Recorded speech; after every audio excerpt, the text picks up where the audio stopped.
Maybe it can even make the difference between you staying in business and not. Well, this is hence portraits. This is why we had to do it, because we looked at the numbers for weddings this year and thought we need to do something else, because we can survive a gap. We can survive any good business can survive 3 months with a hole in the bookings, but there's a very large hole for gap of weddings this year, and we thought we need to plug that gap. And you have to look ahead, and project what you might need to be doing. We had to make that move. And so for somebody thinking, okay, well, I have to do something, I want to include portraits into my day-to-day business, basically. Again,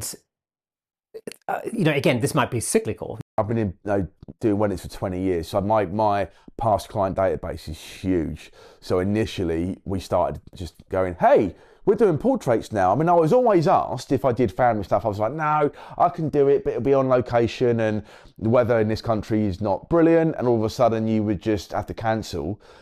And then, so we just reached out to past clients and said, hey, we're doing portraits, you fancy it? And everyone's gone, oh my God, finally, yeah, we'd love you to do it, because you did the wedding pictures. We love those. We'd love you to capture. We've got a family of 4 now. Sadly, you don't realise how valuable what we do is until someone passes away.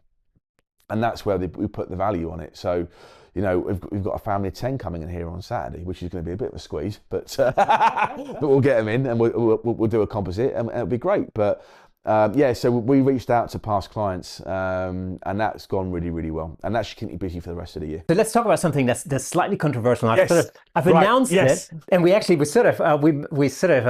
touched on that even over at Imaging as well, because, and this will shock some people, I know you shoot all of your weddings, award-winning weddings, by the way.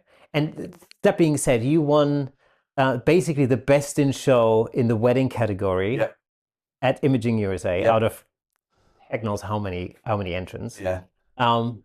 With an image that was shot as a JPEG. It's a JPEG, yeah. And you shoot all of your wedding. I shoot everything JPEG.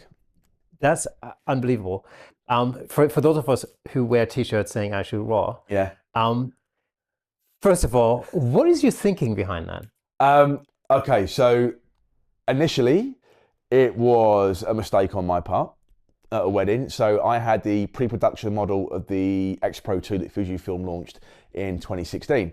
So I had the pre-production model to test it for weddings and see how it worked. So I put 2 cards in, and I thought I was sending RAW to JPEG on the 2 cards, but I'd set it up wrong and shot 3 weddings with JPEG only, because I set JPEG to both cards. And at first I was like, oh, this is the day that people stop booking me, because I'd shot RAW forever. That was always the thing that you did. And then I got the files, I took the files off the cards, backed up. I was so scared to look at them. I'm thinking, I've just shot a wedding in JPEG. What's coming? It was APS-C sensor too, so there's small sensors. And I looked at the files, I'm like, actually, these are okay. And the client never noticed difference. So I delivered the file, we did some big prints for the wall, and the client was okay. So it took me about a year on where I did RAW and JPEG, but I just edited JPEG. So actually I used the RAW files as a backup rather than using the JPEGs as backup.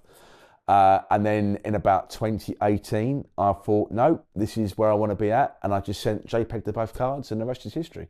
And in those days, what sort of megapixel size are we talking? The X Pro 2s were 24, 26 megapixels. I think that was 26 megapixels. So good enough, good enough. Yeah. So what's the in what way do you think JPEGs overperformed in comparison to others? I mean, I think we said this back in Dallas. In the old days, you had to shoot RAW because the JPEGs digitally in 2003 and 4 and 5 were rubbish. They were no good for high-end work. But technology has moved on so much now, where I can get 8.5 stops of detail out of shadows off a JPEG file in my GFX. Thank you so much for tuning in. If you enjoyed that clip, then press here for the full episode in glorious Technicolor. Hey, and don't forget to subscribe.